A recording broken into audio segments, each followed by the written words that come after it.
bring all of these women together. A couple of housekeeping matters before we kick off the second panel. We have a bunch of flyers out front for you guys who are members of GAL or interested in joining or coming to any of our events. So look for these flyers out there. We have some save the dates. March 1st is coming up, our 90th anniversary celebration. So GAL has been around for 90 amazing years. April 10th, equality event, Equal Pay Day, where we will have I believe it's a full day conference where we'll be talking about all of these issues that we only get to touch upon in this morning. On April 20th, we have International CLE through the May 3rd, where we have a trip to Greece for GAL members. And we have an annual dinner coming up on May 15th. Also, and the art auction is coming up on the 23rd? 24th, March 24th, which is really fun and shouldn't be overlooked. Thank you, Abe. And also, please pick up, we have our local GAL meetups where we like to get together in more informal groups and talk about life, work, what have you. Please grab one of these flyers and go to a local event near you, because we try to do them all over Atlanta and the metro area. And the first one is Thursday in Buckhead. So this next panel, that was an amazing conversation about where we are and what kinds of problems. We just got to touch upon what we are experiencing on a day-to-day. But what's really powerful is also what can we do about it? Because we as individuals definitely have the ability to influence. And what I've become obsessed with in planning for this are those small moments. And sort of what the Me Too movement, I guess, was for me was looking back at my last 40 years at all of these moments that I missed, that I had this opportunity to influence. You know, when I'm in that room where they say, oh, Erin, we can say this in front of you because you're one of the guys, right? It's those small moments where we can influence, and not necessarily in an adversarial or confrontational way, because that's not how you change someone, by calling them out and embarrassing them. Often the way we change is by having thoughtful responses in the moment that show that we care about change and we're not just going to be adversarial. So looking at the way that we can influence, and that came up in the first panel, where we can ask when an inappropriate comment is made, like, oh, you look like a sexy librarian in those glasses. Well, what do you mean by that, right? Like, that's something we all can say, or we can ask our allies to say that in that moment. Like, make them explain those comments, because they know that they're wrong when they have to explain them. So where are those little opportunities that we can take and learn from those moments when we leave today, leave this afternoon, and go out and start influencing our circles?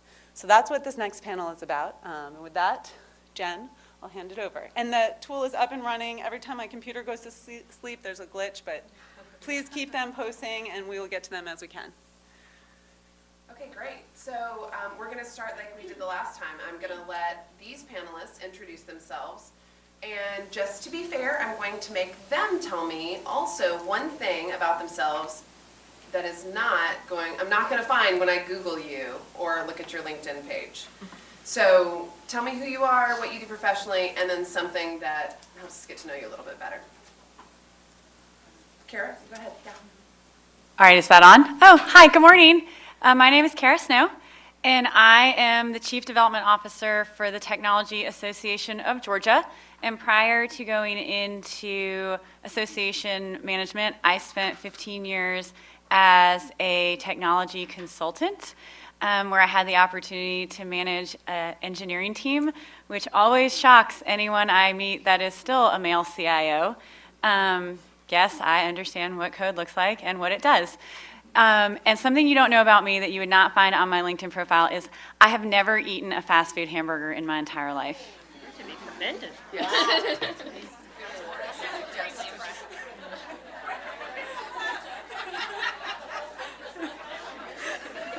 How do you follow up on that? I don't know. Why it's not going to be that interesting? So my name is Tori Silas, and I am senior counsel, and I'm a former privacy officer at Cox Enterprises. Some people may not be familiar with Cox, but we own the Atlanta Journal-Constitution, WSB-TV, and a number of other media-related properties, as well as Cox Communications. And well, definitely not as interesting as your fun fact. I lived in England for 3 years as a young adult between the ages of 12 and 15.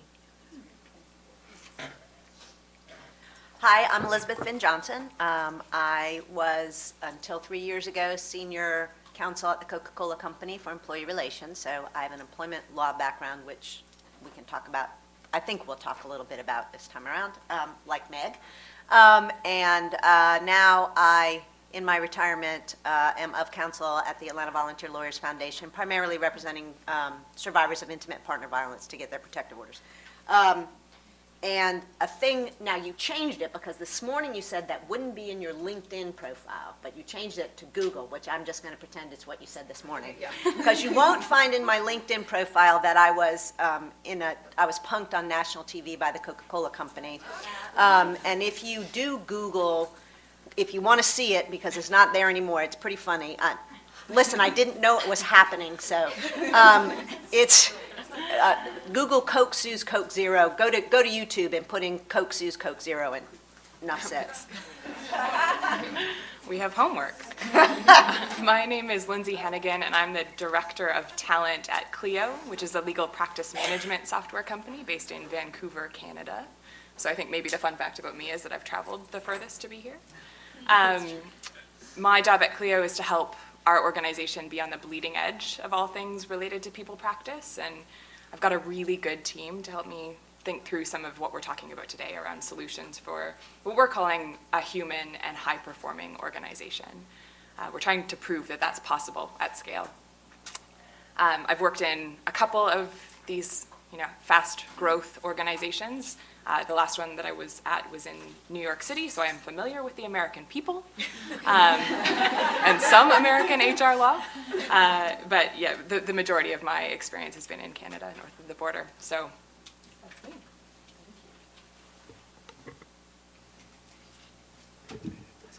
Hi, everyone. I'm Elaine Wu. I'm the legal director of Atlanta Women for Equality, and I mostly work with sexual assault survivors who are on Georgia's college campuses. I work with them from filing complaint through their school administrative hearings and court, if it comes to that. And a fun fact about me is, I don't know how fun it is, but I'm a knitter. So I've been knitting for about 10 years, and I do hats and scarves and sweaters and socks. So. Awesome. That's awesome. Thanks, Liz. So I think we're going to revisit some of the themes from this morning. So it's not as if we have this whole new group of questions to ask, but we do have a whole new group of panelists to hear from with a lot of different perspectives to bring to bear on the questions and with a different shift, right? So this morning we were talking about where we are, and now we're going to talk about how we take this information and we move forward. How can we be some change? How can we be that change even starting this afternoon and this week? So with all that in mind, I want to kick it off with something that really came up a lot during the last panel, so I think deserves some attention here. There are women who are excelling at work, right? We've got a lot of them in the room. What are the traits that are making women successful? And then maybe also a corollary to that is, what are the strategies that businesses are using to help women be successful? And I think maybe for this first one, we'll go down the row and then have some conversation. Kara? So the question is the traits that women are exhibiting that are making them successful, and the follow-up is what are organizations doing? So I come from definitely not a law background. I obviously have a background in technology, and that is both sides of the spectrum. The really cool, fun startups that you think about when you think technology, and older legacy accounting systems, and probably a lot of stereotypes that you associate with tech. And part of why I have my job today is because when I started 15 years ago, the percentage of women in technology was about 24%, and today it is 14%. And I see the look of surprise on some faces. So we are actually reverting back to it being more of a male-dominated industry. And so when I was looking at my career, what had made me really successful was all of the words that described the males that were the counterparts in my office. I'm aggressive. You darn right I am. I am thorough. I am fearless. I'm fair, but I'm not always nice. And for a long time in my career, I got that I was cold, which was really shocking because I think I'm actually a fairly warm person. And as I've progressed, I've started to hear some different words that I think are a little bit more complimentary. I am an excellent executive. I'm very good at vision setting. I'm really good at tactical goal follow-up. I'm still just and fair, but I'm also probably more open-minded than I think I would have been called 10 years ago. And I think that's a lot of what I'm seeing in the women that I reach out to and hire. Tech is hyper-aware of the fact that there are not many of us in the room. And so I think a lot of times you hear about innovative companies and you see the Googles of the world that are offering not just a year of maternity leave, but 12 weeks of paid paternity leave.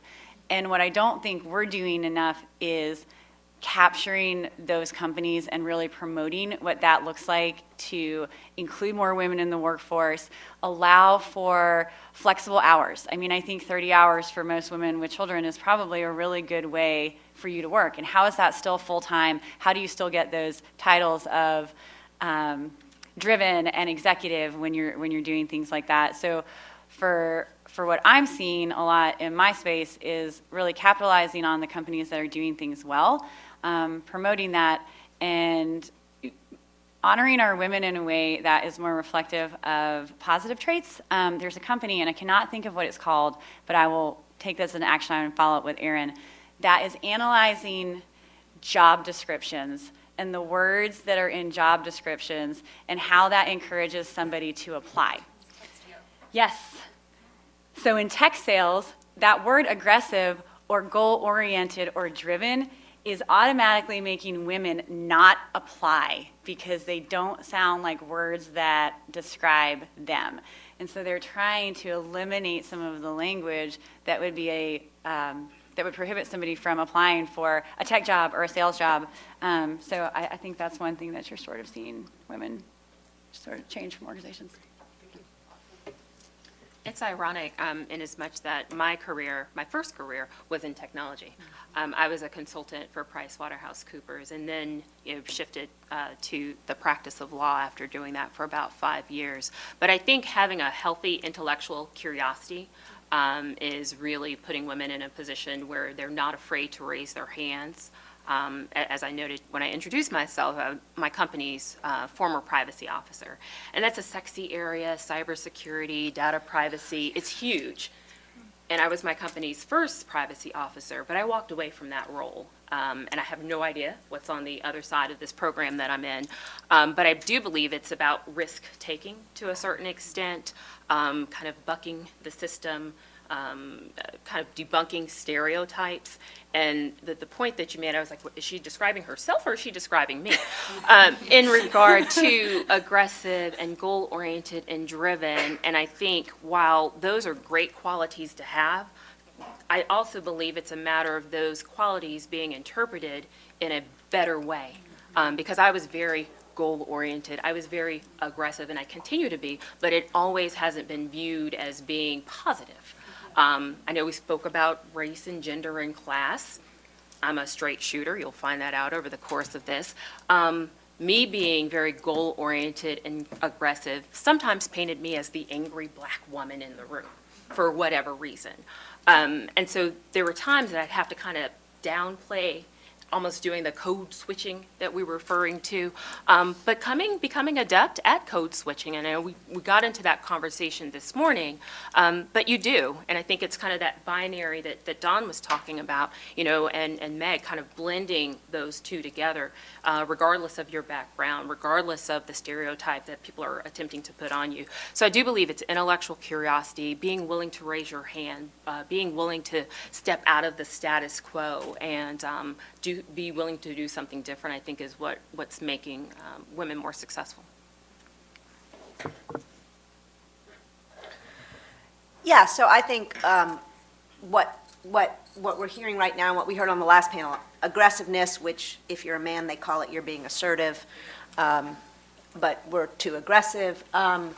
And so, as Tori said, and Carrie said, a lot of it is how you present that, which is that whole code switching thing, and it pisses me off still that we need to be talking about this. But the reality is that successful women are women who have mastered that sort of dichotomy of being the things that men are, but somehow not making the men uncomfortable about it.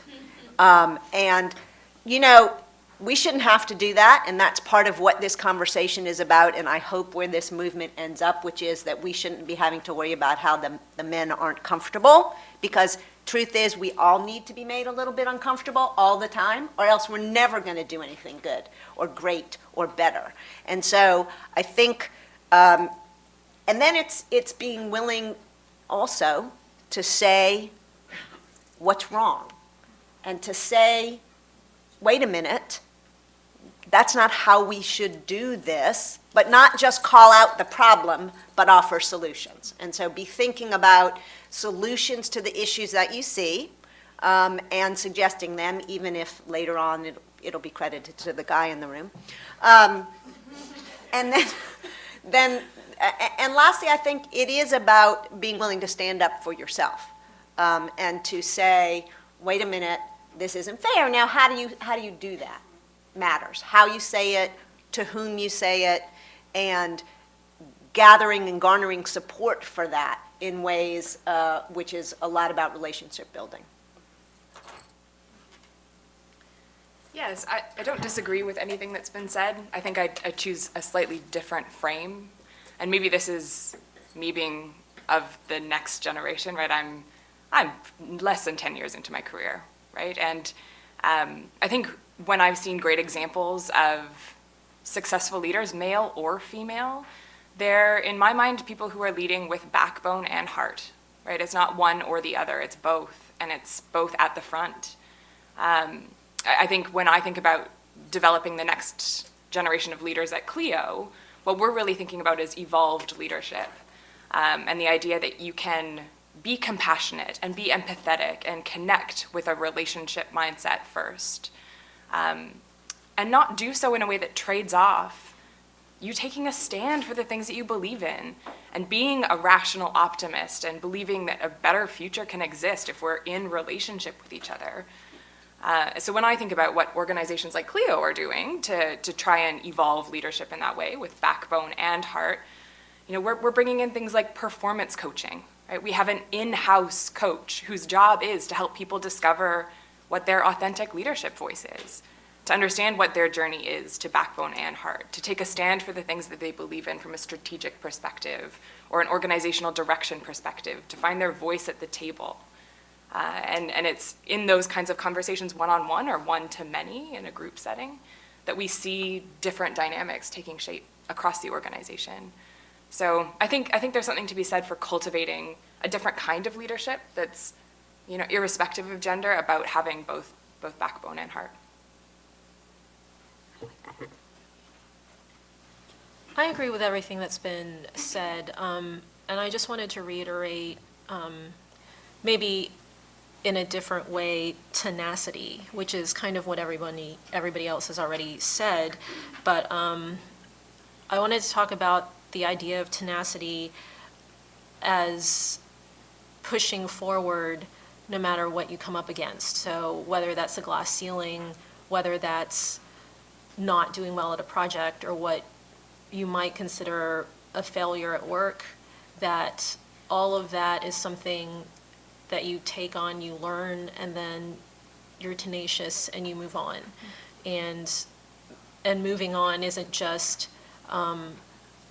working within the system, but also speaking up if something wasn't right that resulted in a ceiling or a failure. And that has to do with both ideas that we were talking about earlier, as well as injustices that we see in the workplace. And I think the goal is to have managers and project leaders who have heart, but I think it's something that we have to hold companies accountable for, that we need transparency in the policies that they use for promotion and hiring, for wages, that if we can't see what's going on at the places where we work, we don't know how that place can make change or needs to make change. So I think pushing for transparencies and policies and monitoring the things that need to be monitored, like the ratio of women to men in certain areas of the company, or how much people are being paid. If we don't push to know those things, we won't be able to make those changes that we need to make. Great, thank you. So if we've got the women at the boardroom table, and I love that we have it seems like we have a lot of people that have a lot of experience with hiring here. So I think you can speak very specifically to maybe this next point, which is, how do we shift now so that the mistreatment of women in the workplace becomes more taboo? And Erin and I talked a little bit about this word taboo, and using it specifically because, there's things that used to be taboo that aren't anymore, right? It used to be taboo to keep your maiden name. That's not really a big deal. No one really blinks at that anymore. But there's also things that didn't used to be taboo that are now. And I would say smoking in a restaurant or on an airplane, pretty taboo. That's not happening. But I remember as a child, it was like smoking or not, So, things shift and change. And taboo is that one step further than making a rule or a law, right? So we can talk about the rules and the laws, but I think we mentioned earlier where those kind of fail us. So maybe talking about how we shift the culture, the taboo inside the workplace, to make women more comfortable, to make them less either just annoyed or harassed, right? Because there's the spectrum, right? And anybody can start on this one. I think go for it. Well, I think two things. One, with respect to the law, what is legal is simply compliance. And if all we care about is compliance, we are never going to make change. I say this as an employment lawyer who dealt with compliance all the time, and that's the thing, oh yeah, we're complying, we're doing what we're supposed to do, and la la la la la. I mean, that is the floor, not the ceiling. Second, if we're going to affect cultural change, and I love that we are in this room together, where are the men? We need to be having two. And thank you for being here. Thank you for Three. being here. Okay, 3. But why isn't this room half men? And the reason is because and this is great, we need to have these conversations among ourselves, but the next step is we need to have these conversations with men, because, and I don't want to say there are good men and bad men, but there are, but the men out there are also struggling with this because they are trying to understand. They're being gobsmacked by the things that they're hearing and not realizing that they were engaging in behaviors or worrying, did I do that, right? And so I think the next step is for us to get intergender groups together to talk honestly in safe spaces about what we're talking about here today. Because until we get there, we're not going to change culture. And so if you remember when the whole Weinstein thing first came out, they talked about the whisper network. And now we're not whispering anymore, but it's still, in a lot of ways, just us. And nothing's ever going to change if it's just us. I would say to further on to that point, the men, the young men, and the boys. Yes. This is something that this culture, if you will, is ingrained or can be ingrained, or at least it begins. And I'm not a parent. I'll preface that, but just being around young people, mentoring young women, mentoring some young men, having these conversations earlier in a young man's life, in a boy's life. Just like we've got young women here from Paideia and the Atlanta Girls School, having some young men here, having their male counterparts from the high schools, I think would be an excellent point. To your point of engaging in this conversation and bringing them and getting their perspective. I want to hear what they have to say about this. It's interesting. My manager, she went to Michigan State, and we were having, exactly. And we were having lunch the other day, and she's got three boys, a fifth grader, a ninth grader, and an 11th grader, and they are diehard Michigan State fans. There's a picture of her mother with Coach Izzo, I think his name, the basketball coach. And she said that her youngest son said, Mommy, when I say they're diehard, she says he eats, breathes, sleeps Michigan State, wears the same Michigan State jersey 5 days out of the week. The other day, her fifth grader came to her and said, I don't know that I want to wear this jersey anymore. And he's in fifth grade, so what is that, 10 or 11?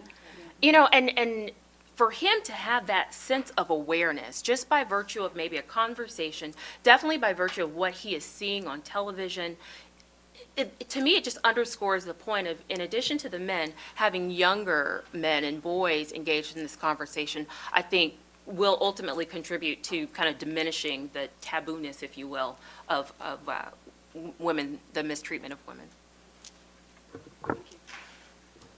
I'd also like to change the taboo, right? So again, like I work in an industry where it's very hard to find a woman to put in a leadership position, a woman to speak, just by the virtue of there aren't a lot of them.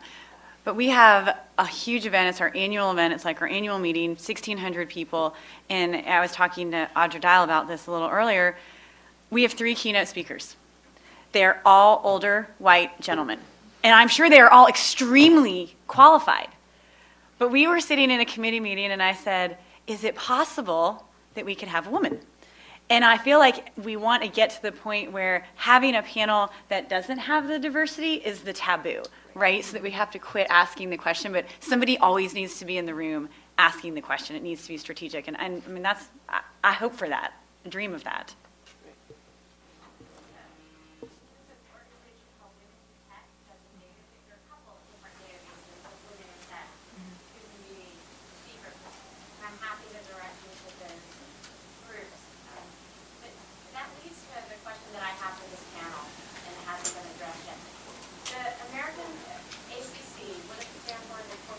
Yeah, Association American of Corporate Association of Counsel. Corporate Counsel. They've decided that their big push is that they want their in-house, they want outside counsel to be more diverse.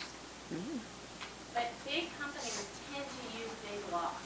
And I'm sure there are many of us in this room that started out in a path on big law that were shown the door, either explicitly or implicitly. So that there are very few white women in leadership in big law. There are fewer women of color and fewer people of men of color. So how does this disconnect get fixed? Because are they going to now, like venture capital, I warn you in the tech world, if I see one more 22-year-old listed as partner in a venture capital firm now, I'm going to scream because, again, show the door when you get to a certain, anyway. So that's a real problem. How do we fix that? Because the leadership in these organizations is lacking. And I'm not saying that they're not great attorneys in here that work for the big law who made their way up, but the percentages, and maybe someone up there has them, of white women in partner level and above, black women partner level and above, men of color partner level and above is, I mean, I think in some cases less than 5%.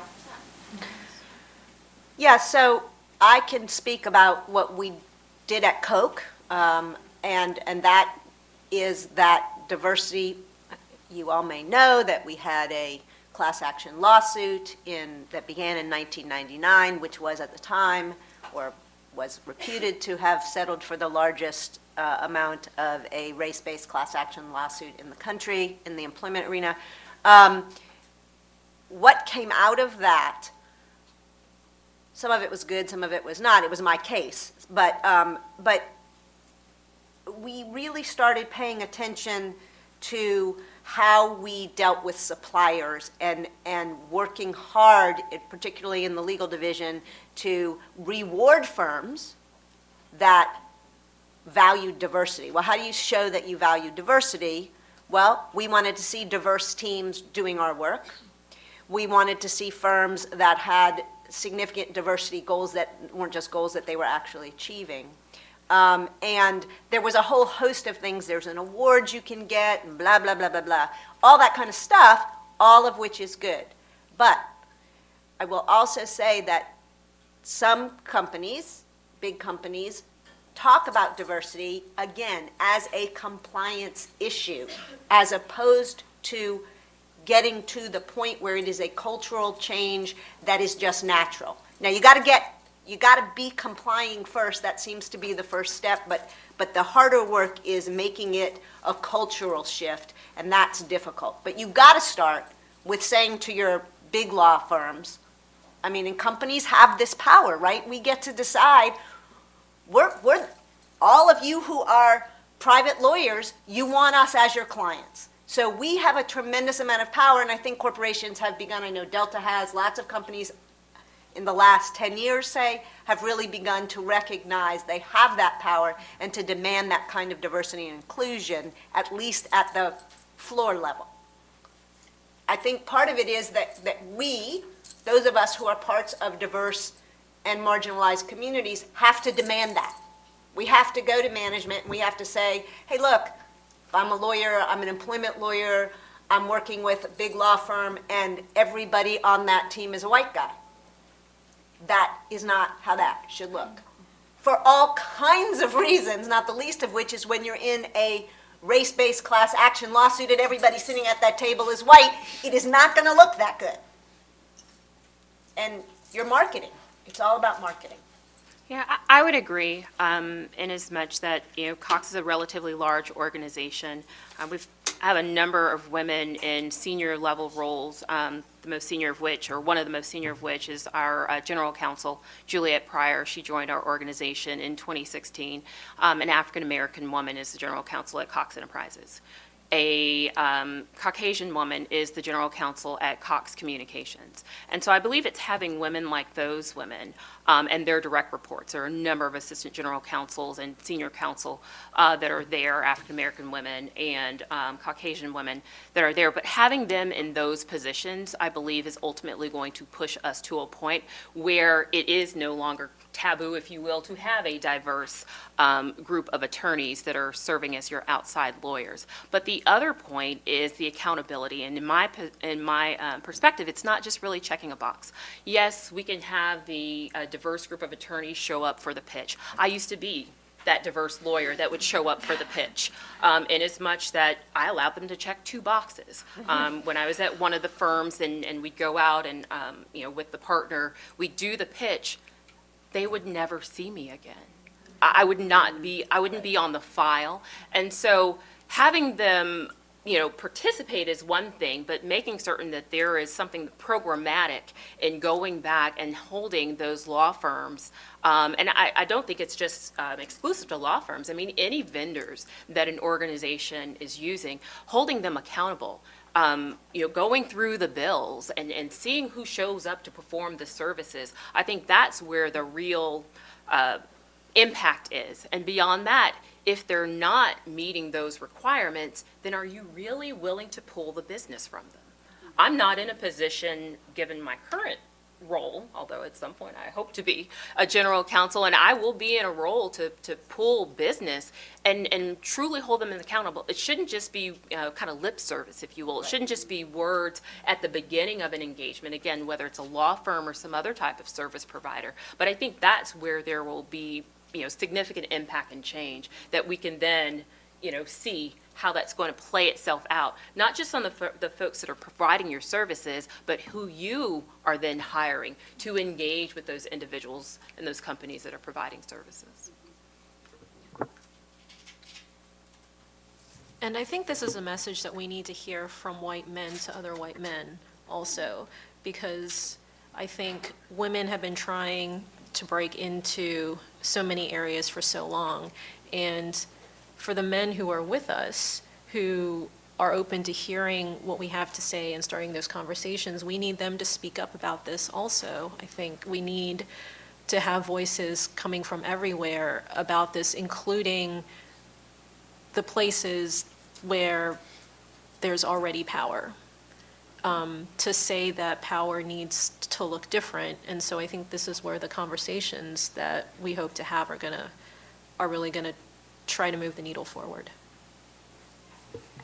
And I think those conversations can happen, that's where we can influence, right? We can influence in our communities by having those conversations. And so much of these conversations about inclusion and including women and people of color are about, we tend to let the conversation focus on, well, we want to do that because what's happened in the past was unfair. But there's more important reasons to invite those voices to the table. It actually makes us better as teams, right? It's a competitive advantage.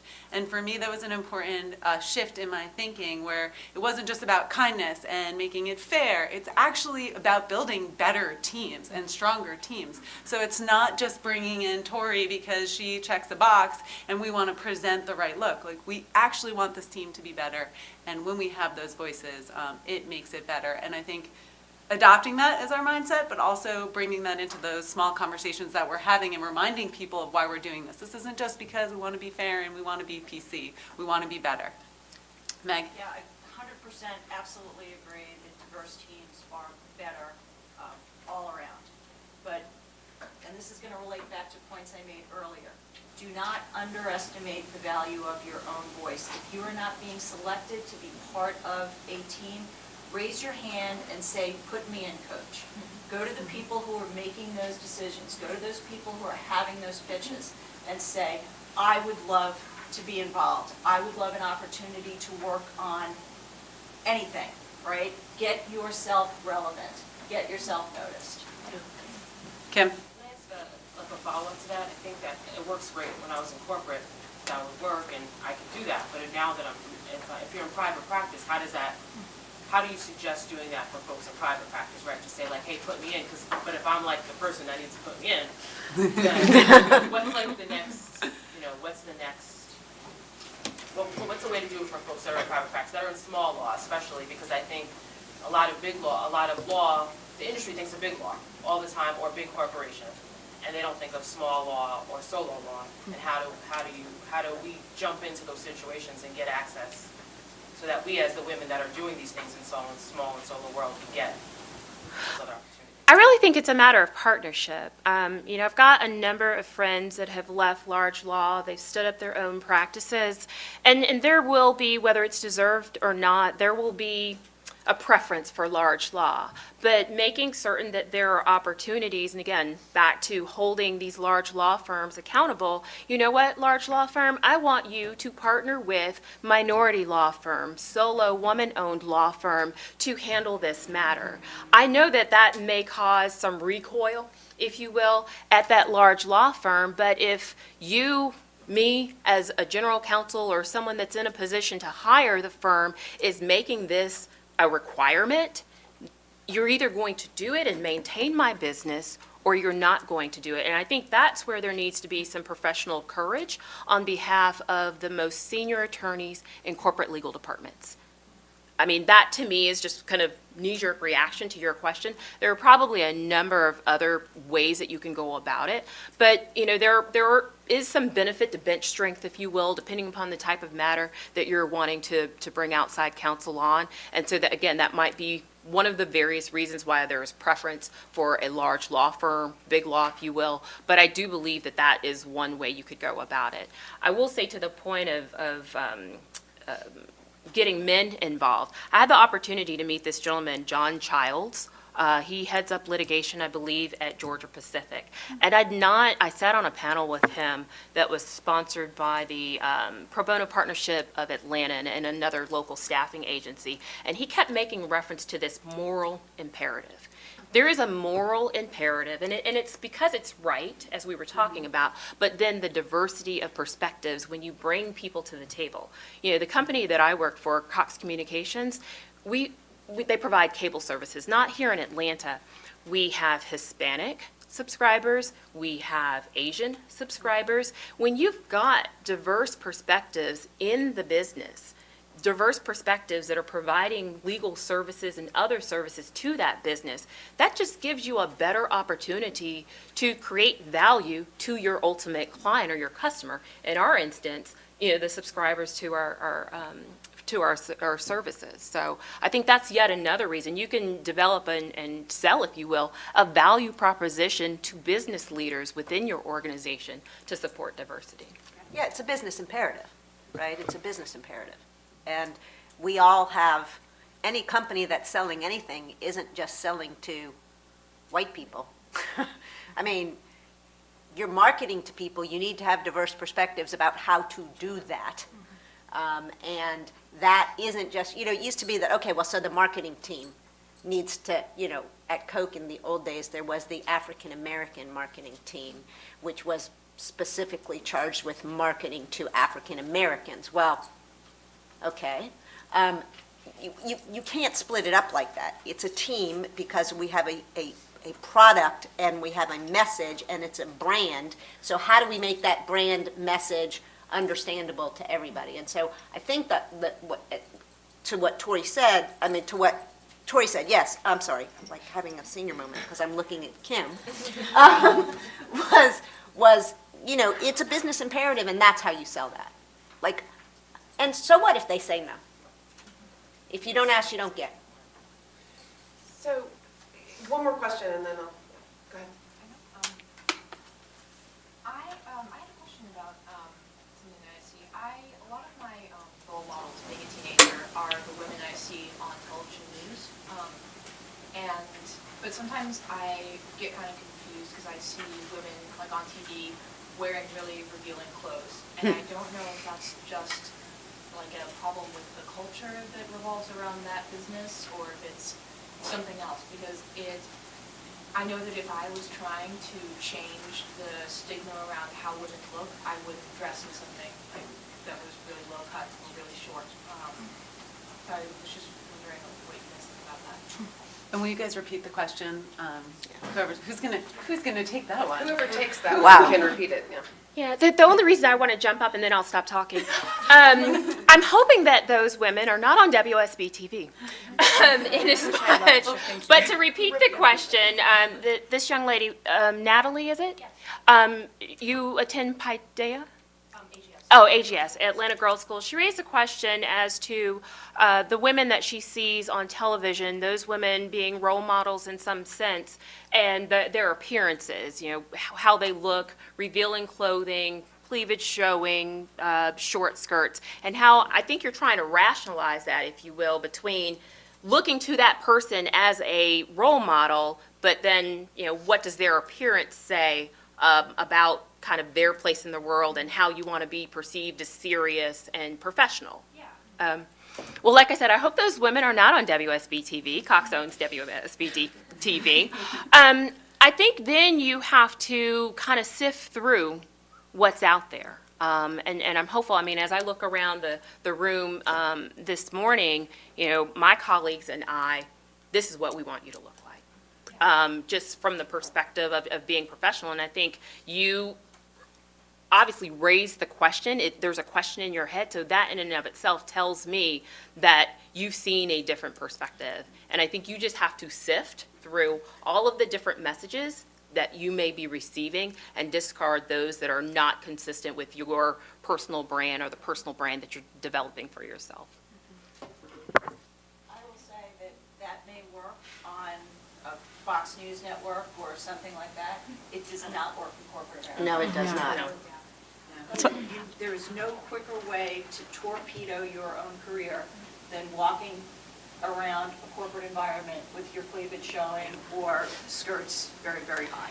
I was going to add that in a very social media dominated and very visual world, I think it gets much harder to draw the line of, well, what's appropriate in the workplace and what's not, because on TV and on my Instagram feed, this is okay, but how is this going to play in the work world? And I would always err towards the side of dressing one step above whoever you're in the room with. So if you're going to meet with the CEO, you better have your suit on too. If you're going to meet with the CEO's administrative assistant, that nice young man in his suit, you should have one on too.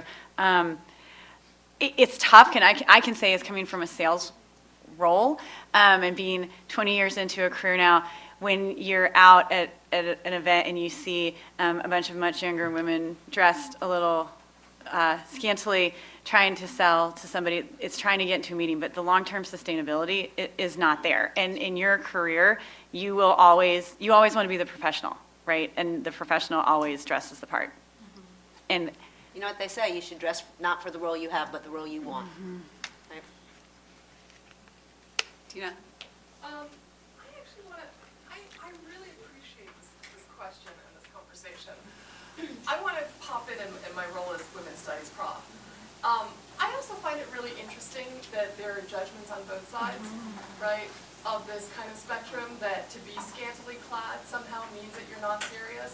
But in fact, there's a reason why you're seeing these things on TV. Well, right. Right? There's a certain kind of marketing, and part of that is to sell product and to bring viewers in, right? So there's something actually meta, if you will, right, about this, and that there's a certain kind of judgment about what this means, and if you're somehow feminist and pro-women, to have women who are scantily clad is really problematic. And I get that that's a problem in corporate spaces and boardrooms, and yet, right, we're also inflicting certain kinds of judgments about what's okay. Now, right now, this is in terms of gender, but it's also extended across race. What is appropriate for women of color to wear, right? What's appropriate for hair? Hair. Is it okay for Muslim women to wear the hijab, right? So this is actually a much larger problem than just whether or not one is scantily clad or not. This is actually a problem of both our receiving and accepting certain messages of a kind of highly competitive corporate economy and making judgments ourselves as women, which I think we need to turn that lens on ourselves as well and say, why is it that that's the judgment that we're making and that we're accepting is okay? And the amount of time, and this is like a little thing, but it caught me when somebody pointed this out, and I think about it every morning, because I guarantee almost everybody in this room spent a significant amount of time this morning getting ready. Like, we lose, when I compare the amount of time that I use getting ready compared to my husband, like, I lose hours of my week to nonsense. And I hate that. I hate that I'll try on 2 or 3 different outfits and I'm wasting time when I could be doing something more valuable. And I don't necessarily have any good advice to stop caring about that, because I haven't stopped caring about it. But I try to be intentional about noticing it. So when I'm making that investment of time in how I look, that I make sure that it's intentional and that I'm not just getting caught up in, you know, this stuff that men seem to be oblivious to. Cheryl. But this is going to be a dichotomy no matter what, because as someone who does jury trials, Yeah. right, I have to think about how I'm going to present to the jury. And so a lot of the older male attorneys just don't have to, right? And it's about my client and doing the best I can for my client, because the deck is stacked against us in all of my cases to begin with. And so, to your point, you know, if you go in with low cut or short skirts, or the jurors are going to react to that, and many of them may react negatively to that. And so, you know, I make it a point at the beginning of the trial to wear skirt suits. I won't wear pants until the end of the trial, and I've established credibility, not because of the judge. The judges don't care about. Shouldn't say that. Yeah, I was going to say, yeah, they do. Yeah, they do. For those of you who are not lawyers in the room, there are some courts to this day who insist that women advocates wear skirts and not pantsuits. I haven't been in one of those courtrooms yet, but. Expect it. I believe they do, at least in federal court, where I practice.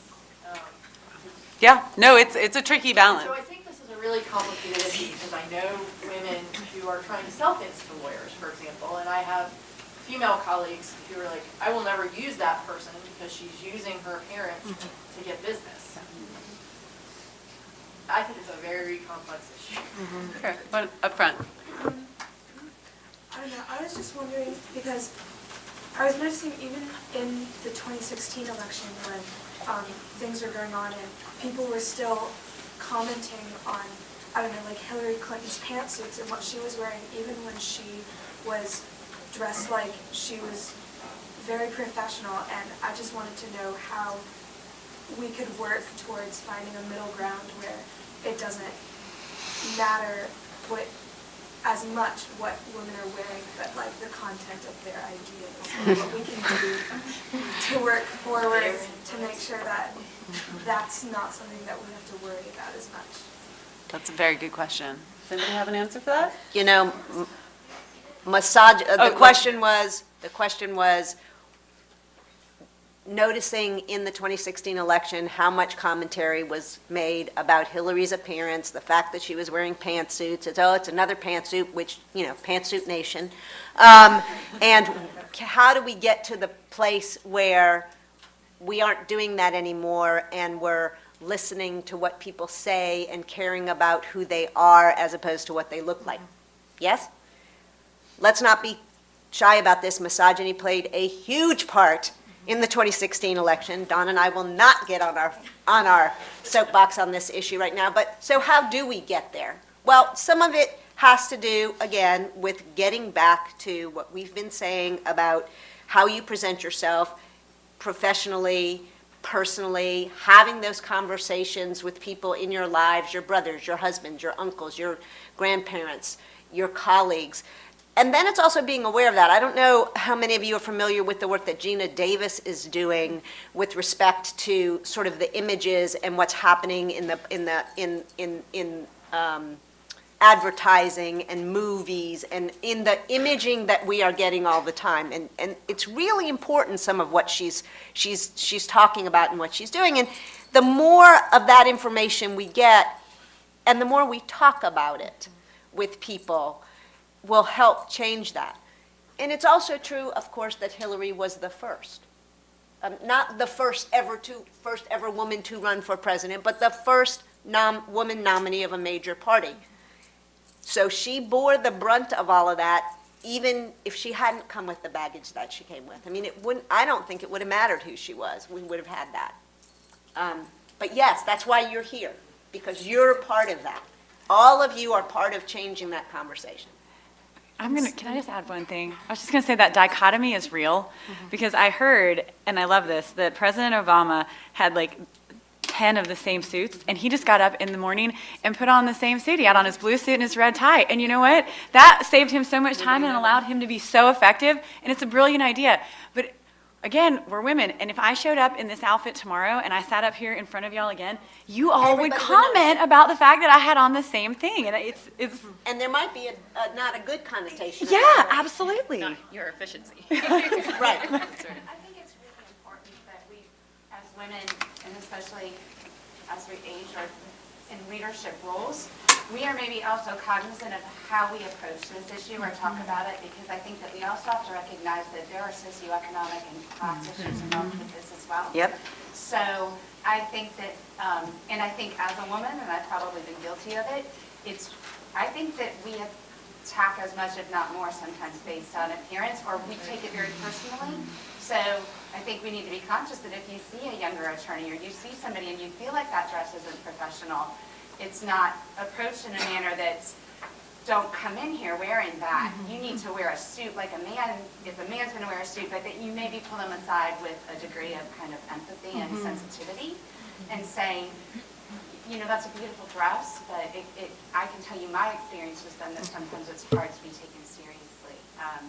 Just because I think that that's a piece of it. It goes back to that kind of idea of when they talk about dress codes in schools, right? Like, why is it the girl's obligation to not distract the boy?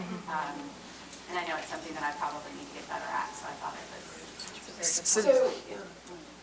Can I jump in really quick? Yes, please, you've been trying to. So this is something that we talk about often at Clio, and it's the idea of calling out behavior, which I think has been the way that we've addressed a lot of inequity and a lot of, the dichotomies that exist in our society, is that we call it out. We draw attention to it. We maybe unintentionally shame and blame, when what we could be doing is calling in, right? And saying from a place of, we talked about radical candor, a place that's both caring personally about somebody and challenging them directly to be another version of themselves that is better, right? That is stronger, that is more evolved. I think in those kinds of situations, like the one that you're talking about saying from a place of personal care, I'm investing this moment, if nothing else, in you growing as a professional. And I can only share my experience, right? I can tell you what I'm seeing and the stories that I'm writing and maybe how it's impacting me. But as soon as it starts to become about your impact on society or why you are bad and my evaluation of you as a result, my judgment of you, it kind of loses its power, right? It loses its efficacy because we're resorting to a kind of archaic way of putting people in their place where we're not taking that opportunity to elevate, right? We're smushing. I wanted to get this question over here before we move on. Not really a question. I wanted to point to the young lady who was talking about when are we going to get to the point where it doesn't matter what we wear, and that people look at us for what we're saying, what's coming out of our mouths. I don't think we're going to get there. I think we need to deal with that reality that we are not going to get to the point where we're not judged for what we have on or what we look like. I'm never going to be able to walk into a room and someone is not going to notice that I'm an African-American woman, a proud African-American woman. But what I can do is I can try to make sure that what I'm wearing is not drawing unnecessary attention. And this is something that has been learned. So, you know, I've been at it for a little while now, but it's something that I wish I had known, you know, when I first started practicing law, or, you know, when I first went to law school. People are judging you because of what you have on. So, you know, you don't have to be plain Jane. You can find your own way to show your personality, but take away those things that you can, control what you can. And then, you know, when you do speak, talking about being successful, speak with authority. You know, when you go and shake someone's hand, shake their hand firmly. I know a young lady who is probably not even 5 feet tall. A lot of you may know her, Jessica Wood. But if you meet her, you know, she is one of the strongest personalities that I know, and she's gonna and she knows her stuff. You know, so you don't look at what she's wearing or the fact that, you know, you look at, oh wow, she's impressive. So control what you can. That would be my advice. Control what you can. I guess speaks to me really personally. So I think I agree. We're probably not going. It's going to be hard to get to that place. I'm hopeful. So I'm hopeful we get to that place. But I do think. I mean, listening to the conversation, and back to what was just said, I think women tend to be the hardest judge of other women. Absolutely. And I think the consistent theme of the conversation is cover up, versus maybe that's how the person likes to express themselves, and that's their choice to make it, versus us judging them for making that choice, right? Like maybe their career goes down a path that's the choices they make, and their career goes down that path. They might be happy with it. I guess I feel like I'm a black woman. You're going to see me. You're going to know I'm a black woman. I'm also a black woman who chooses to wear her hair natural, which was not something that I did when I first started out in law school. Like, matter of fact, a couple years ago when I was still deciding, when I was teetering back and forth with private practice and going back in, if I ever did an interview, you would never see me go in an interview with my hair like this. And I think, and that's because people would judge me by the way I looked, but not by the content of the things that I said or my experiences. And so I feel like, how do we get there? Women, let's start with us here and say, hey, let's stop judging people for the way that they look. Let's let it be okay that she wore a low-cut shirt. So what? Like, were you smart? Did you answer my questions well? Are you gonna meet the needs that I have right now? And I think if we can get to that place, then we can start having that. But I think when we're talking about let's bring in men, I think this is one of those conversations we as women really need to look deep within, because as a black woman, I mean, a woman that's not to be black but curvy woman, you can't find suits all the time that are gonna fit you nice and loose and like not hang on things. Right. I want that shape, I don't have it, but still, you know. Or as a woman, if you buy button-up shirts, you know how that is. You're like, that button and that placement, who made it? Right. So I just think we have to say, hey, before we ask men to do something, this is one of those conversations I think women really need to have some really internal reflection about. I would agree, but I will note, and this is what I tell the young lawyers that I mentor and law students, we have chosen, good, bad, or indifferent, we being attorneys, a conservative profession. And no one will ever judge you, no one that matters, will ever judge you for being too conservative. To the point that the young lady made with regard to the orange. So in a former life that ended 12/31/2017, I was the president of the Georgia Association of Black Women Attorneys. And we host, yes, it was great that it ended 12/31/2017. Thank you. No. It was a tremendous experience. It was just like having a second full-time job. We have a thing we call Gabby's Closet. But to that point about having these conversations with younger lawyers, with law students about their appearance. So in some instances, I'm always going to have that conversation. If you are purporting to show up at an AmLaw 100 law firm, I don't need to see your green nail polish. And I would say that right out. That's not shaming, but it's the fact that it's almost the code switching from an appearance standpoint. You have to, in my opinion, this is my opinion, not Cox, not Gabwa, you have to assimilate to a certain point until you have that credibility. And then you can be your authentic self all day long. It's unfortunate, but in my experience, that's just what it is because of who is on the other side of the table. And I need them to listen to me and not be looking at my cleavage. I need them to be focused here and not at my legs. And so it's unfortunate that that's the case, but I do believe, again, you choose the environment that you want to be in. For me, I wanted to go large law, knowing that I would ultimately go to an in-house practice. I probably wouldn't have worn this when I was at a firm. It would have been a black skirt or black slacks to coordinate with this. Now I'm in-house and I can kind of rock it how I would like to rock it. But you just don't want to give people a reason to put you over here. And those people, with regard to my practice, I'm a transactional attorney. More often than not, there were not black women, or for that matter, even white women on the other side of the table. They weren't who I had to go and get work for. So while I think, yes, being authentic is great, you also have to consider the environment that you chose, the profession that you chose. Can I just respond real quick? I want to say I agree with that, and to an extent, but I think my point is more of the judging part. Oh, yeah, it's not a judging. I think I agree. I'm a lawyer. I started labor law, so. Right. All that, labor law, black woman, labor law, like, you're not gonna get that many of us in there, right? Like, so like, I get it, but I think it's more of the judging part and say, how do we get to that place? The place how do we get there is we have less judging. Where are we at now? Well, you got a code switch and it sucks, but I think us not recognizing that in our conversations allows it to still affect us. And one thing I want to bring from the first panel, from Falcony, what you were talking about is recognizing that the reason we're judging is because we're vulnerable in the situation. If I'm the news anchor, then maybe I have to wear that to give the weather, to keep the, you don't have to, but there's it's always a little fuzzy. I'm sure no one wrote that into the contract, but are the news anchors on every channel with the cleavage, then that's the rule. So just recognizing that we're sort of all in it together, I think might change the way that we judge and see it, right? Like you can see the woman and say, I wonder if there's a reason she feels like she needs to wear that instead of, seeing it a different way. My bigger point. Let me get one over here and then I'll come back to you. So I was just going to say that I think every woman in this room has had conversations about what to wear and when to wear it. Either I'm usually on the side of don't wear that, receiving that, not giving that. What I'm curious about is, are there any women in this room who have had that conversation with men? No. About what they're wearing?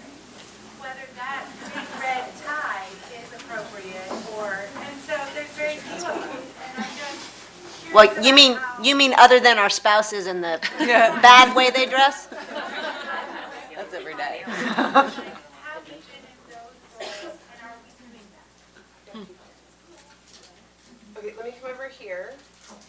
I think just a quick that I wanted to make was that around all of this is just not maybe making the assumption that you know why the person is wearing what they're Right, wearing. right. Because you may see it and think, well, she's wearing that low-cut shirt to garner attraction or to try to make a better sale, and it could just be that, or they don't match, you don't look professional, you grow up in a rural area where you're not exposed to professional dress and you don't know. So that's really my point, I think, is to try to take yourself outside. That's a good point because there's a lot of someone spoke in their first panel to, what did you call them? Someone back here that's at GSU, you said something about the rules that you didn't know about, the hidden rules. I had a friend of mine say, we were recalling a friend's wedding and she said, oh my God, I can't believe I wore that dress. It was when I first moved to the South and I didn't know the rules of wearing dresses which dress you wore to which wedding there. And I think that's, to some degree, what we're talking about. Let me come back here, and then here, and then there, okay? I would like to agree with Tori, I think her point is right. I think we're setting our young women up for failure if you don't talk to them about the way they dress. It's just a reality. You have to dress a certain way to be taken seriously.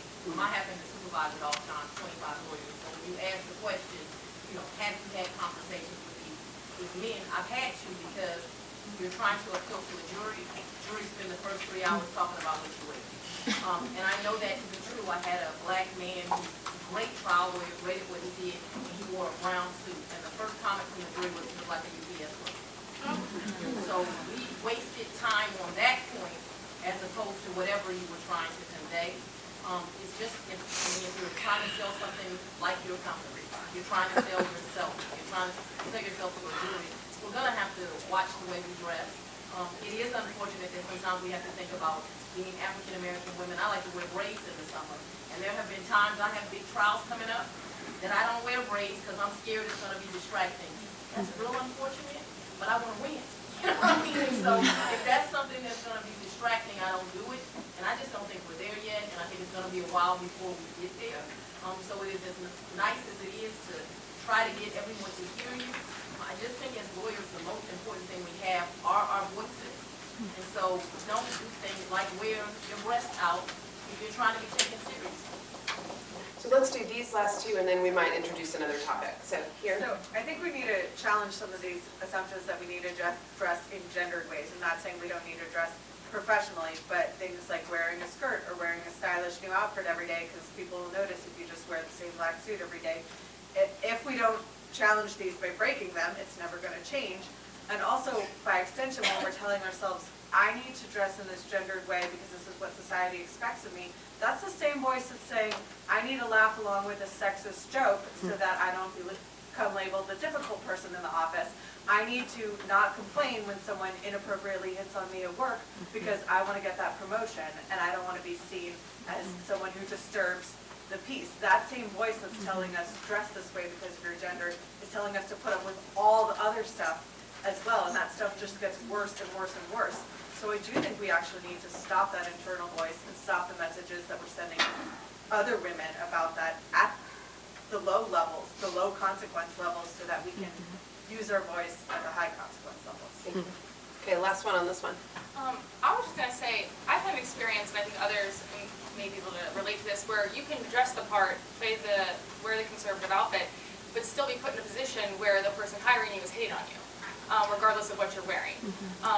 And the thing that I've struggled with is, let's say you're offered a position with someone that you know is flirting with you or inappropriately saying things to you during your interview, regardless of how you're dressed, especially if it's in a conservative manner. Do you, one, take that job because I need that job?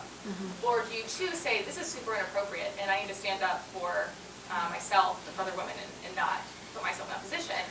Because then at the same time, you're trying to bargain, maybe he didn't mean it like that, maybe that's not really, I've taken it the wrong way, you start to like self-blame a little bit, but, talking about the way you're dressed and everything, I still think it can go past that and it doesn't even matter, in terms of, it does, but in terms of sometimes you can play the role but still be caught up in that not being what they're seeing and still doing that. So I just wondered, does anyone have an opinion on that or perspective? Does anyone want to respond to that before we jump into something else?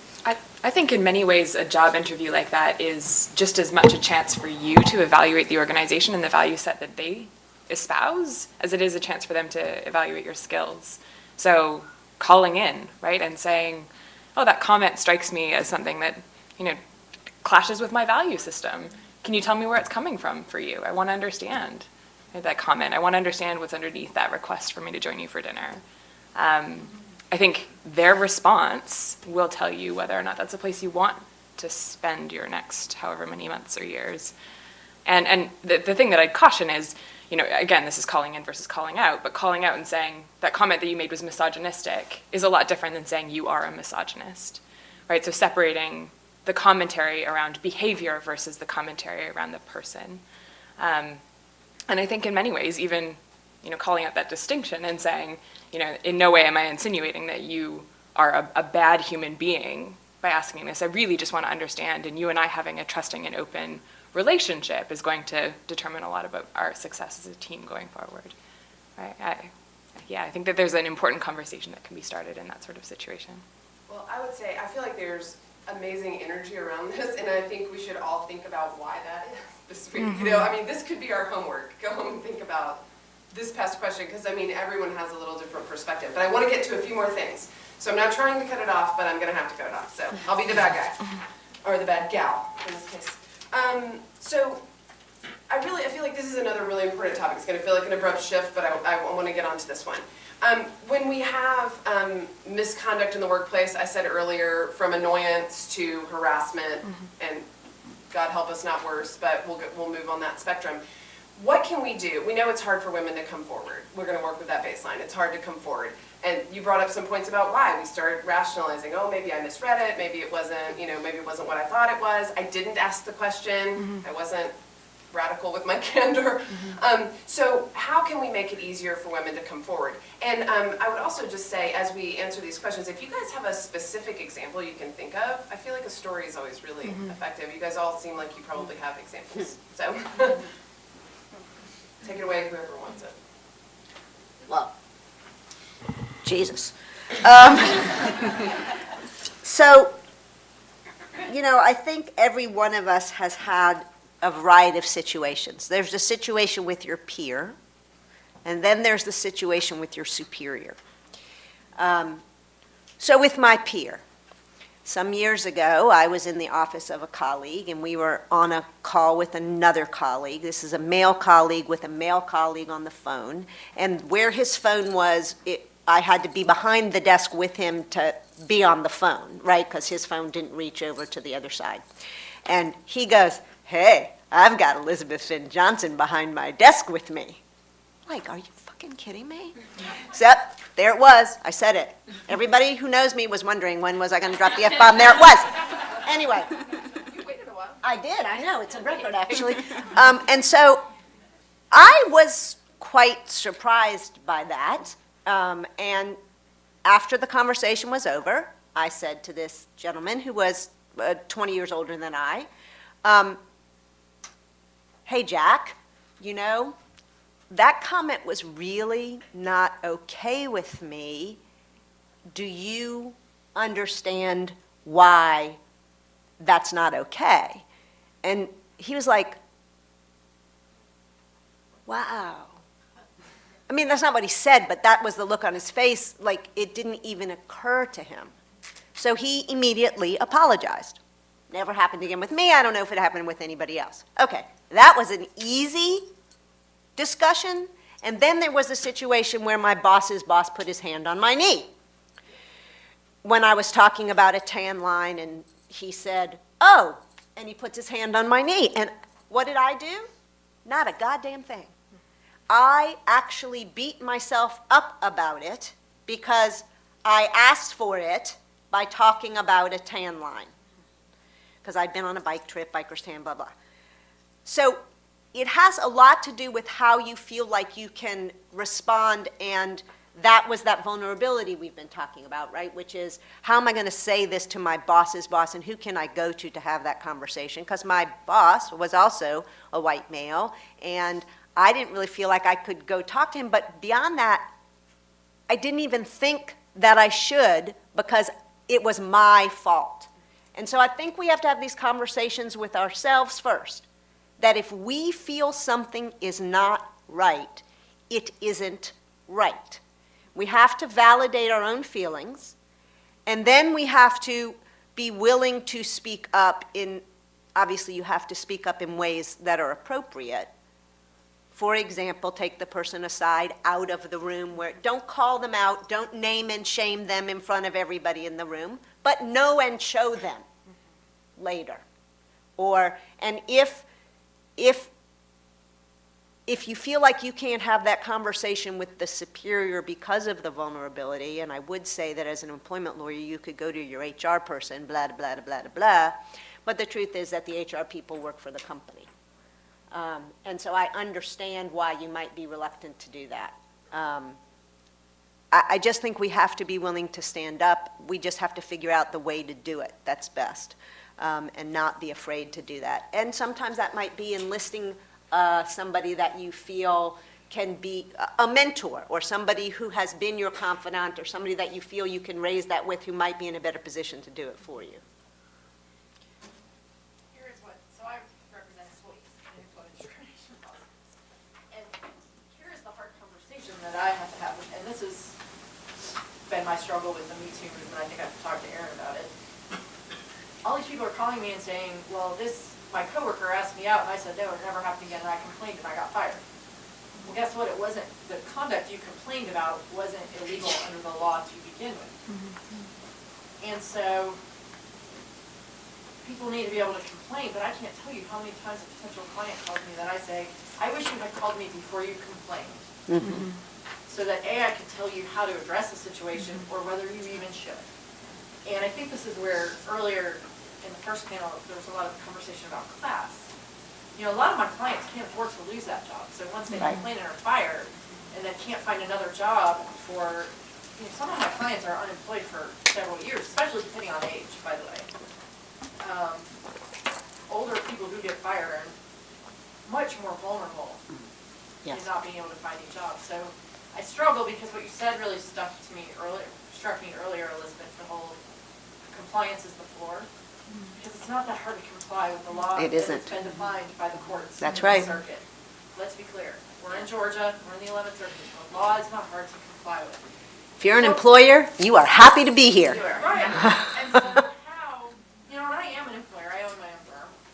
I worked at firms that had lots of employees. And they do really, a lot of the training in big firms, for example, is to the floor. And guess what? That floor means all these women who are getting judged by male partners who think the work they're doing that is probably as effective but different, and so they're getting lower performance reviews and lower bonuses. I just struggle with this It's every hard. day because of who I am and because of what I do. And I don't know the best ways to help my clients, but I want to make the world, this is very Pollyanna. I mean, I want it to be better for everyone.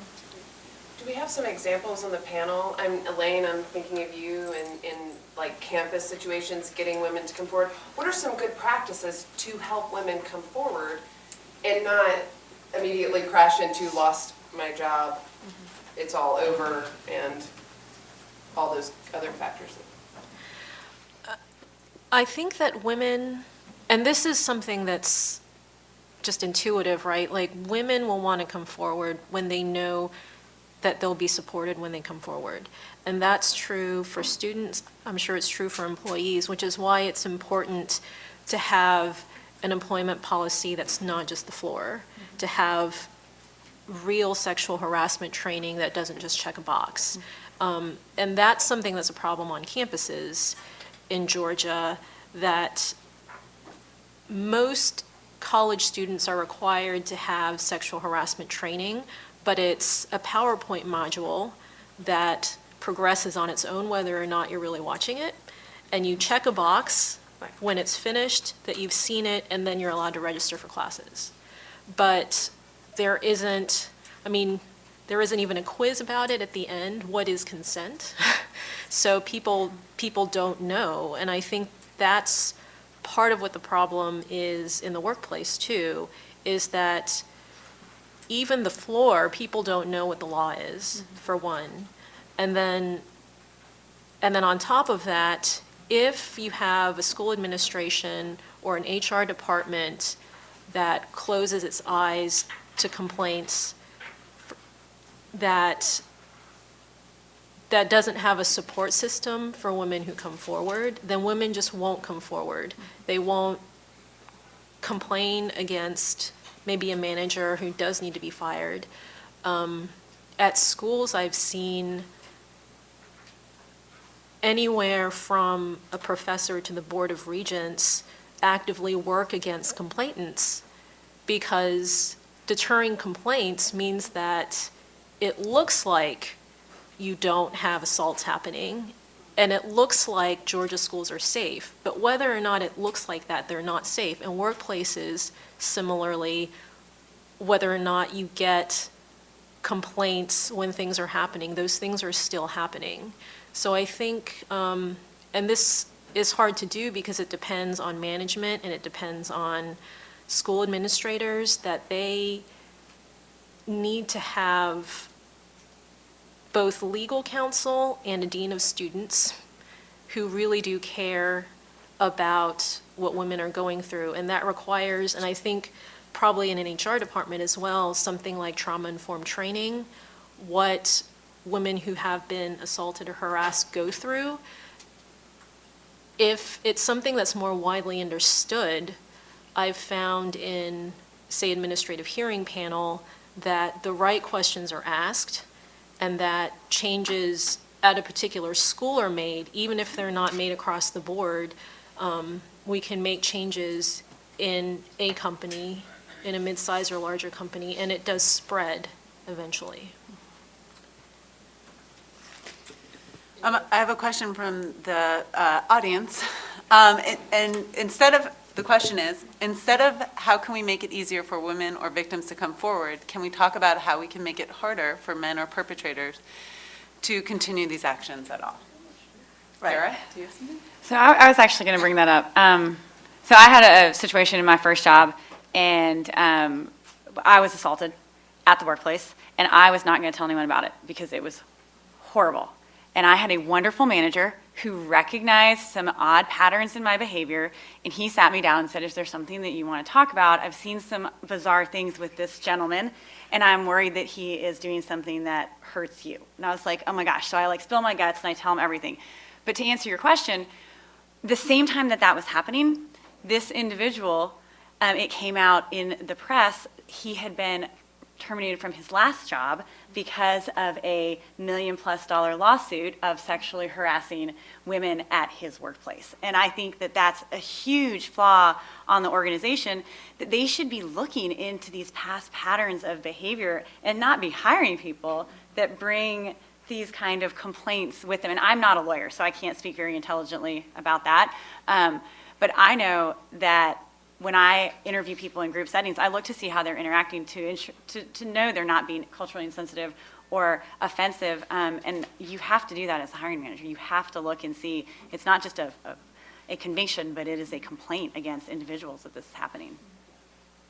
I think the other piece that I would add to that is making sure that managers across the business understand that it's not just an option for them to have that conversation like your manager did with you, but it's part of their obligation. It's part of their responsibility. He said that day. He goes, it is my responsibility, like as your boss, to help you fix this. And in my estimation, it doesn't stop with the reporting line, right? It should be that any person who's in a position of leadership, formal or informal, in the organization understands that that's part of creating and maintaining a risk-free, safe, healthy, human, thriving, whatever you want to say, organization, right? And if they're not active in the conversation, if they're not seeing themselves as a part of the solution, right, then why do they have a job? Like, if they're not going to create if they're not going to catalyze the conversation, then they shouldn't be in the position of leadership. First of all, I'm so sorry that happened to you at your job. It happened to me on the 22nd of 1992. Yeah. And Hillary was just called out for not protecting a staffer, and Patty Sophie Soil, my generation, called her out on it and tried to make change happen. So one of the things we have to recognize is that we have layers upon layers of people who may not have your best interests at heart. And if we want to be honest with all of this and the divisiveness about race, class, and gender, is that all plays to keeping the patriarchy in place. Yep. And I don't buy into misogyny costing Hillary the campaign. She cost herself the campaign. I'm happy to talk to you about strategy, all that kind of stuff. But the reality is that assault happens in the workplace far too often. Far too often. I'm talking 25 years ago. We're talking a number of years. 15. Yeah. And so this is a really happy conversation to have in a vacuum, but the reality is we have to figure out how to dismantle these layers upon layers upon layers of things that keep these things in place. Yeah, I think the notion that in your situation, this gentleman, and I use the term loosely, had a history and the company didn't know that. those of us who are in the employment bar will, on both sides, you know, and this is part of what people are saying in Me Too now. The non-disclosures, the settlement agreements, it's very difficult to discover that about somebody. And yeah, sure, you could do maybe something that companies ought to be doing, and we could have a conversation about whether this is even legit, is searching court databases to see if somebody's been sued. But the problem is, people get sued all the time for stuff they didn't do, and we don't have access to the underlying records. And so companies, I would tell my employees to never try to do that, right? I mean, you can't do that. So then how do we solve that problem?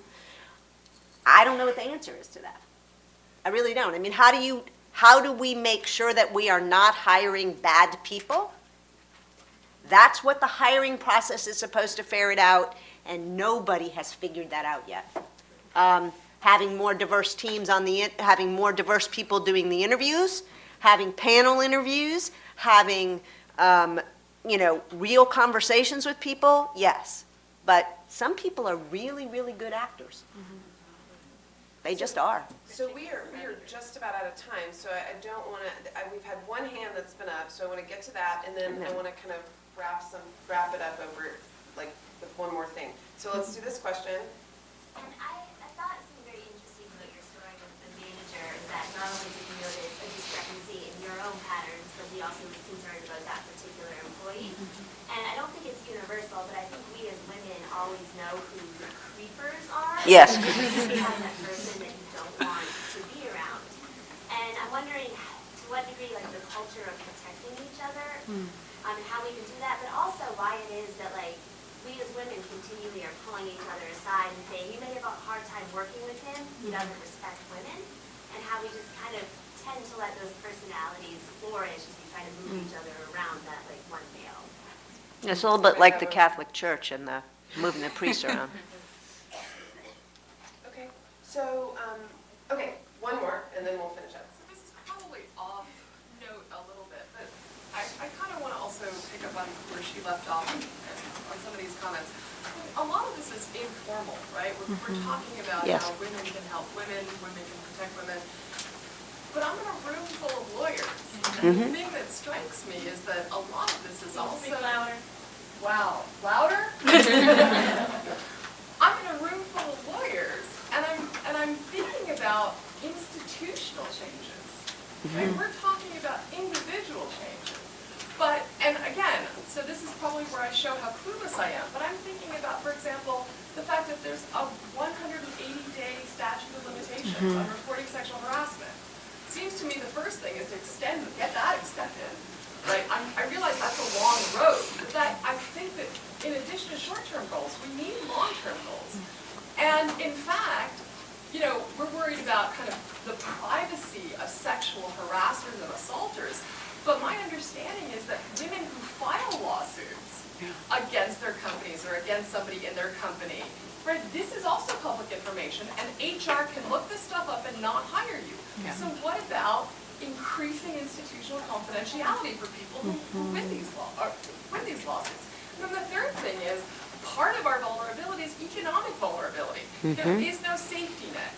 That has been, right, a process of the last 75 years of basically eradicating different kinds of unemployment income for people who have lost their jobs. That's part of the reason women don't want to report.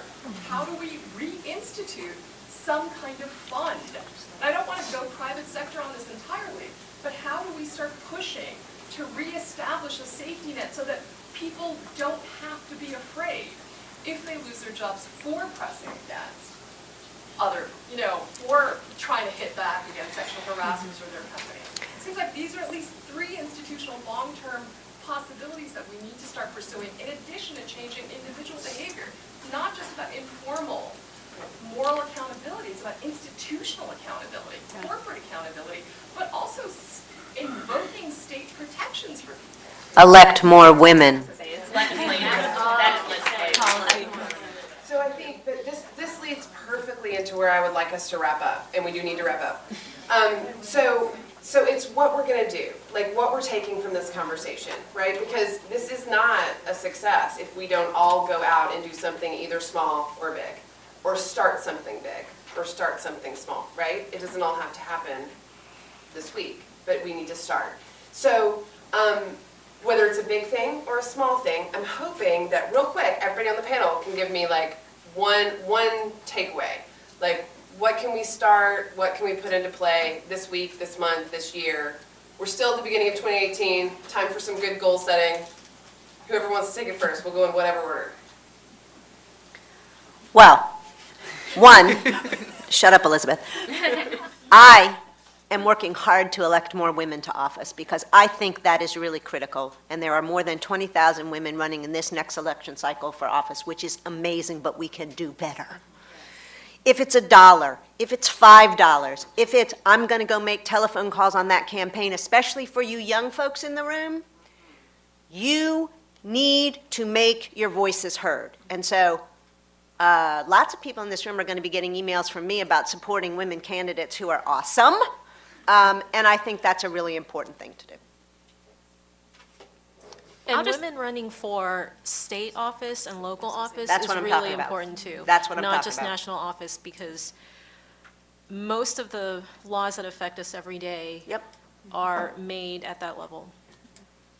And I'd say just have that conversation. We made a point earlier about the fact that there are a small number, limited number of men in this room. There are not any young boys in this room. And while, you know, the engagement that I have is mostly with young women, whether they're young lawyers or mentoring, you know, I have a boyfriend. He mentors young men. Have that conversation with him so he can then have that conversation with the young men that he talks to. And then to the earlier point about, you know, these kind of institutional issues versus kind of personal, informal. I mean, just if you find yourself in an environment where you can begin to create a culture of compliance, because I think that's the point that you made, Elizabeth. Correct. You've got compliance, which is the floor, but if that's not, and that's just to me, my opinion about checking a box, what can I do in my legal department, in my corporation, to contribute to a culture of compliance, changing the culture, beginning to contribute to the changing the culture of the environment that I'm within. And then also, if you're not in a position to raise your hand and run, or maybe you don't have the financial means to support, you don't have the time to make a phone call, volunteer your time and with organizations that support these types of initiatives. So from the perspective of Clio, I think our mission statement is to transform the practice of law for good. Intentional double entendre, right? For good, for positive, Forever. for good, forever. And I think the last comment that you just made really struck for me around, we've done a good job of focusing internally on what we're doing as an organization and how we're creating a culture of inclusivity that hopefully will drive diversity, especially in the tech space. But what we haven't necessarily set our sights on are the long-term goals. What are we actually trying to transform when it comes to diversity and inclusion? I would say be really intentional when you leave this room to find somebody that you can meet with that can build your network, right? And I am going to meet with that young woman in the back who's going to help me get tech speakers, and I'm really excited about that. But the intentionality of those relationships can help build your bench, can help you define the partnerships, and I would encourage you to, I did it this year, this was my 2018 goal, to have intentional relationships, and I had 5 people that I really wanted to meet with, and I wanted to meet with them once a quarter, and each of them aligned with a personal vision that I wanted to hit in the year of 2018, and it may not make an institutional change by the end of the year, but I think those small connections will at some point create that change. So I'm like, wow, there's all these really wonderful young women, and I want to mentor all of you, but maybe somebody else in this room will step up and mentor all of them as well. And then find a guy. That was my other thing for 2018. I don't have a lot of relationships with male colleagues for so many reasons, because it could be scary. You don't want to be in a room alone with somebody. Things could be said. But I have made it a point to have a mentor who is a man and a mentee who is a younger man, to at least get that diversity of perspective going. So. Thank you all so very much. Thank you, yeah.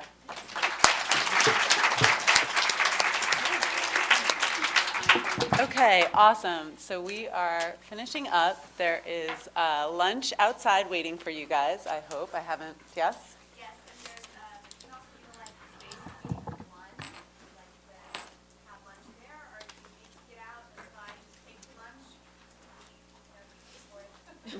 So, but part of the value today is the connections, not just what everybody was saying. So please, if you can stay and you do have the time, take the time to find somebody you may not know. Go continue the conversation, find a mentor, find a mentee. And I do want to, there's a couple, the women who made this event a success were not all visible to you guys, but there were so many women who had their fingerprints on this initiative. So I wanted to take a moment to acknowledge them and thank them for their efforts. And with that, please go enjoy lunch and enjoy each other. You know what? I love what you said.